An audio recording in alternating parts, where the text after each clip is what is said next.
We'd like to welcome each and every individual to Voices of Integrity for Passions. And wow, if you are not participating in, if you haven't gone through the, the powerful video library, go through that because it's crazy. I mean, it's absolutely crazy, unbelievable. So for sure do that. Ben, what would we like to accomplish on the passions? Uh, I got two. How to drive things forward. Oh, sorry. How to drive things forward like you're going to lose your house or lose the chance to feed your kids. So what you do is you visualize that. When I was in sales, sales management, most of the people coming through were young men. Some were married, some not. Most didn't have children at the time. Some were not married. And so what I would do is I would go ahead and take a picture of my kids and I would give them to them. And I would say, put this on your desk and visualize these are your kids. And if you don't make the sales calls, if you don't do the things that you need to do to succeed, your kids starve to death. When people say they can't do something, it's like it's pretty simple to get people to do things that they say they can't do. All you have to do is, visualize the person you love the most being kidnapped. And the kidnapper calls you and says, Ben, if you don't go ahead and, if you don't go ahead and get out to, that county that had the tornado and hand out those flyers, you're never going to see. And then whoever you put their name in, don't put your father's name in there because you might have a second thought. Let's see. Do I want to or don't I? You're not supposed to laugh at that, Ben. You're supposed to go, what? Like, I don't know what you're talking about, Dan. So what you do is you trick your mind into what you're doing is you're actually looking into the future. And when you look into the future, most people look into the future with rose-colored glasses. Most people look into the future and say, oh, it's all going to be okay. Everything's going to be fine. You have a wonderful blessing, as do I, Ben, knowing that everybody doesn't get out of the car from Ford versus Ferrari. And so you have a wonderful blessing in understanding that if we don't make good choices today, our future, we could lose our marriage. We could lose our homes. We could lose our children. They can starve. Does that help, Ben? Is that what you're looking for? Not so much. Yeah, I have an understanding of that, and I mean I kind of do it quite often. It's just I don't know. It's a lot more difficult with this scenario where it's just like it's like when I'm pretty comfortable, I kind of want to like almost shoot myself in the foot on purpose to try to drive forward. And so I'm trying to figure out like the imagination thing. Yeah, I guess I'm good at that. But I don't know. I feel like I'm purposely trying to look for a shoot the foot so I start moving faster. Yeah, and I don't know, Ben. I wouldn't recommend shooting your foot. Yeah. I wonder if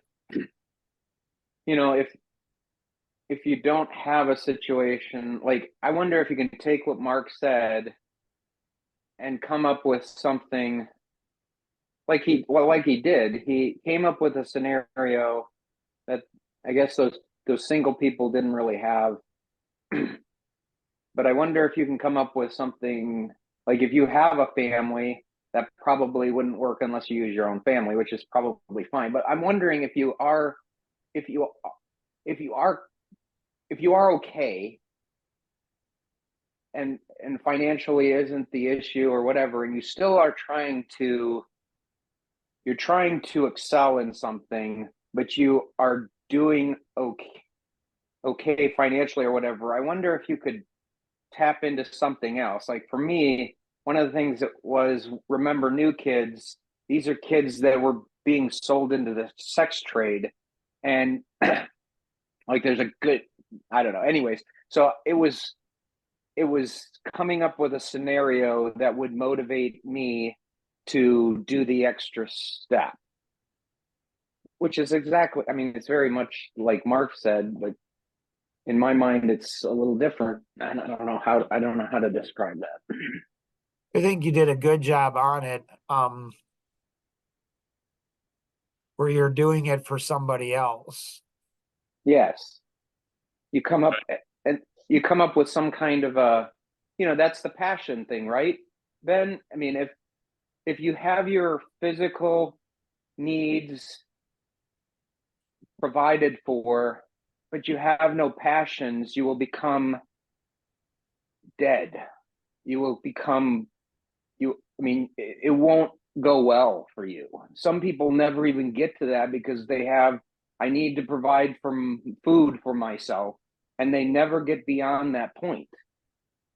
But some people do, and then they fill it with, oh, I want a Lamborghini, or I want this, or I want this. And so then they give themselves things that they go and try and achieve.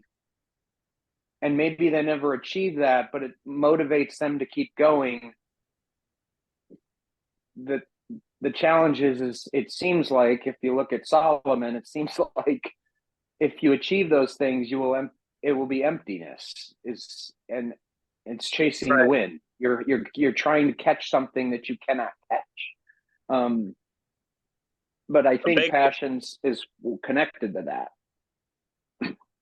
Yeah, a big part of it that I feel like it's like, if I do the whole, I can do a new car or do something like that, it's like an endless path of when I finally get something that I really want, I know I'm just going to want something better or something that's connected with it. Hey, I need a nice trailer now if I get a side-by-side, or a nice car.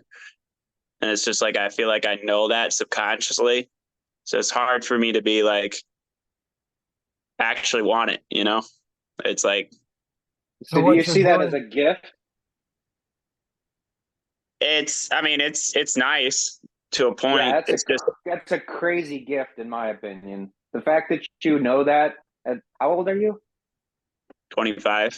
25. For you to be 25 years old and know that part, and then you're the one who started this whole thing, right? So it's like this like this is your topic, right? Right. Yeah. So it's like, interesting. Yeah, it's really neat that you know that. That's a big first step. Some people never get beyond that. Like they don't know that. So a part of it is like, I need to find a drive it used to be people, but I feel like as I'm growing older, people are starting to tick me off to where it's like, I've done all this and they'll just shoot you in the foot and they won't hesitate. So it's starting to get difficult to where it's like, it used to be people where it's like, yeah, this is going to be awesome. I'm helping people out, that kind of stuff. And so that's kind of dwindling a little bit. Have you ever thought of helping people that can't help you? Like they they don't have the ability or the capacity to reciprocate what you are providing.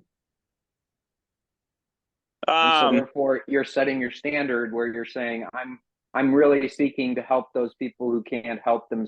Like they can't reciprocate to me. And so that therefore you don't have that expectation. It worked. Yeah. With strangers, it's like, I don't know if it's more for my pleasure mindset where it's like, it's a lot easier. Just like the whole giving to like foundations and stuff. Never been a big fan of that just because I don't know where it's all going. But like doing it to random people in the store or people that I might see that are struggling, it works a lot better. But with being, I don't know, I feel like I don't know how much that actually drives me, sadly, where it's like, why are they in that spot? So Rosanna, did you want to share anything with Ben?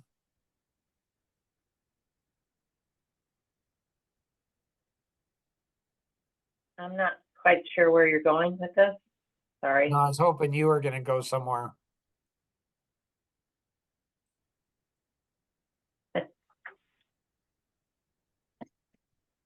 Um, yeah, I'm kind of lost. Sorry. The impact, did you go to a concert? Oh, okay. Yeah. Um, there are different organizations that actually do help kids, and it's really cool because you get to know a child, and sometimes you actually go visit them. I went to 2 concerts that actually did that, where some people actually went and visited the children that they helped, and it was really cool for them to see them helping them through the years, get them in college, etc. You feel like that's going to cause Compassion frustration with the International. people in my family? You hear me? No, So do you feel like it's no, going to I cause, don't think so. no, if I'm giving to Why? like random people instead of giving it back to my family or possibly my wife?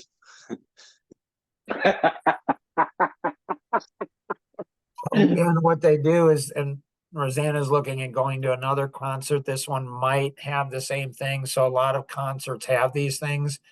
And what Mhm. you do is you give, I don't know, $40 or something a month to, Mhm. and you actually know the child's name. I think it's through World Vision. And so you know the child's name. You can actually write to the child. You can actually communicate with the child, you know. So it's like you adopt that child. So Roseanne and I are strongly considering doing that for each one of our grandkids, um, where they would go ahead and adopt a child. And so it might be, it might be something that you might want to consider. This is Maslow's hierarchy of needs.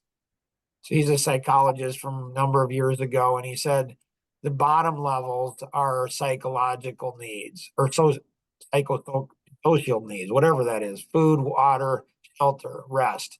So these are needs that people are focused on first: how to eat, drink, and where you sleep.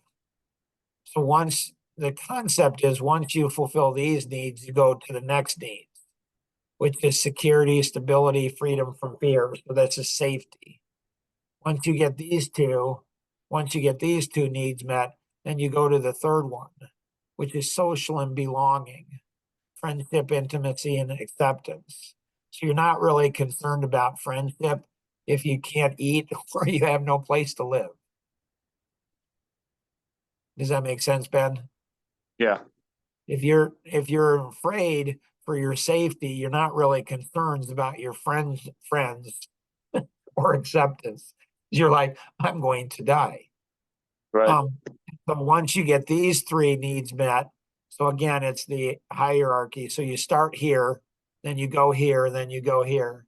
Then what Maslow said is then esteem needs, which is respect, recognition, and status. So this is where you go next. And then the highest level, which some people never get to, often people don't, is it's achieving one's full potential creativity and self-actualization needs. And so it's like, what was I put on this planet for? The first thing you're put on the planet for is to survive. The second is Right. to be safe.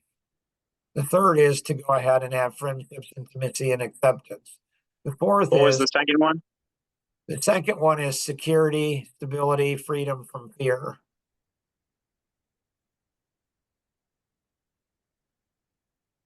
Okay. So you've accomplished the first one. You've accomplished the second one, other than your foot fetish on you shooting yourself in the foot or somebody else shooting yourself in the foot.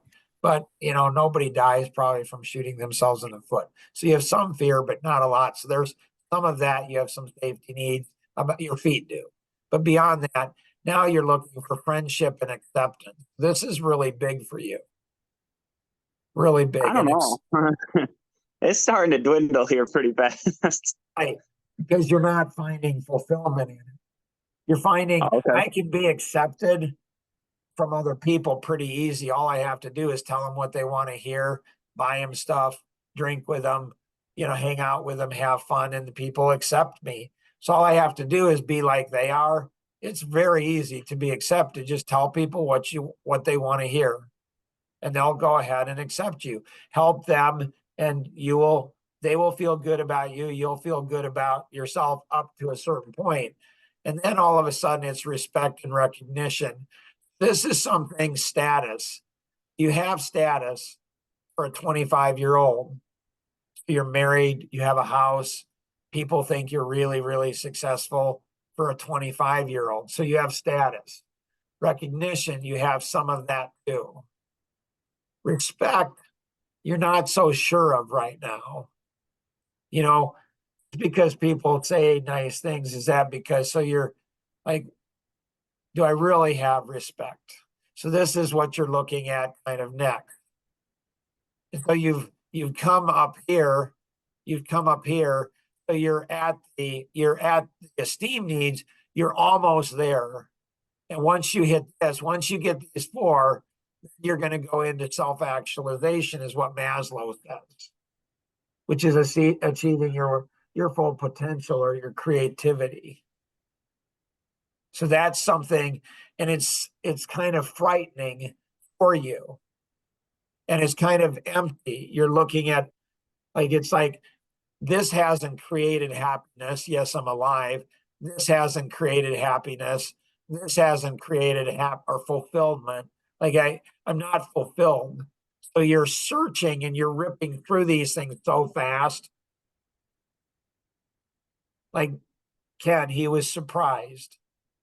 Most people would be. Most people would be surprised that a 25-year-old understands that you're never happy. The more you have, the more you want. You're never satisfied. And so, questions on that? No. One more real quick. All right, I can't hear you. You hear me now? You know, you're really light. Can you hear me? Not really.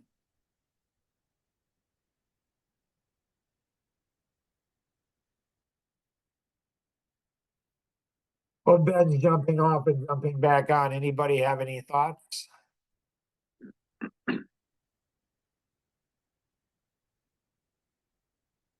Who else is on? I think helping people helps you too, helps give you a sense of accomplishment. It's just not helping yourself. Nice. Ben, let's try that. Can you hear me now? Yep. Okay, perfect. Sorry. Real quick, how do I only have to ask someone once? Well, that's a shifting of gears pretty quick. Yeah. Does I don't. does anyone see what I see on this?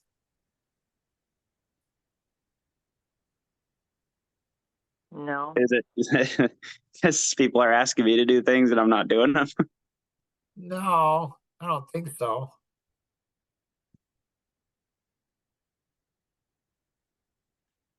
What's happening is what's normal. It's normal. It's okay. if we want to be normal, if it's okay, it's fine. So what's happening is Ben is it's getting close to the root, the core. You know, you look at little kids and they're masterful at this, not as good as adults, but they're pretty good. Like any of my grandkids, when I get to something they don't want to hear, they immediately shift, they change subjects on you, they change directions. And it's just funny to see them do that. Adults do the same thing. Now, a lot of times when you start getting close to the truth, when you start getting close to the core, people will get angry. They'll get mad. Ben didn't get angry or mad. He just went ahead and shifted gears, which I'm fine with. It's his podcast. He can do whatever he wants with it. Shifted gears with what I asked originally. I think so. I think I know what you're asking. Like, how do you tell people once? I think I understand where you're coming from and why you're asking that question, but it's not really, it's not about self-actualization. Like, this is where you're headed into, is in this. It's self-actualization. So there's a part of you that doesn't want to go there because you don't know what it's going to be. There's a fear, there's concern, you're not sure. So there's a part of you that doesn't want to go there. There's another part of you that does. So there's a battle inside of you. Mm-hmm. Questions? No, maybe. Not exactly sure where you're going with it. Yeah, I'm Not not clear. going So- anywhere. A question that I have, Ben, do you see that you shifted gears? No, I thought I was going to the next question. So you did, so okay, so you thought the first question was Done. completed. Yeah. Yeah, so so if you thought that the first question was done, it doesn't seem to me like your dad thought the first question was done. And so you might want to ask him, so what else, Dad, do you think I should hear or do relating to finishing that second question or that first question? Right. Yeah. What he said. I thought we were. So Yeah. if you want to go ahead and hear that answer, you're going to have to go into the after podcast. And the after podcast is, as exciting as the before podcast. And so this is interesting. So we'll do that. We'll definitely do that. Are we really concerned about other people? Like when we're on a podcast, are we just thinking about us the whole time? Like, how many times during this podcast have you thought about somebody else? Say, I wonder what they would think about what was said. Or I wonder if they would benefit from this. Or I'd love to hear their perspective on this. Or, like if we haven't thought of anybody other than ourselves throughout the entire podcast, is our passion just for ourselves and our own benefit, or is it for somebody else? Definitely stick around for the after podcast on this. This is where it really gets to be fun and exciting. Definitely join the Life GPS mobile app. They'll introduce you to somebody, part of this group, and that way you're not a spectator, in the stands, but you're actually on the field interacting with people who are interacting with this podcast. And that's when it gets to be exciting. Any questions, connect with the individual who invited you, or you can call toll free 888-230-2300, outside the US 630-393-9909. Always remember, we can accomplish so much more together than we ever could on our own. Have an amazing day. Bye-bye.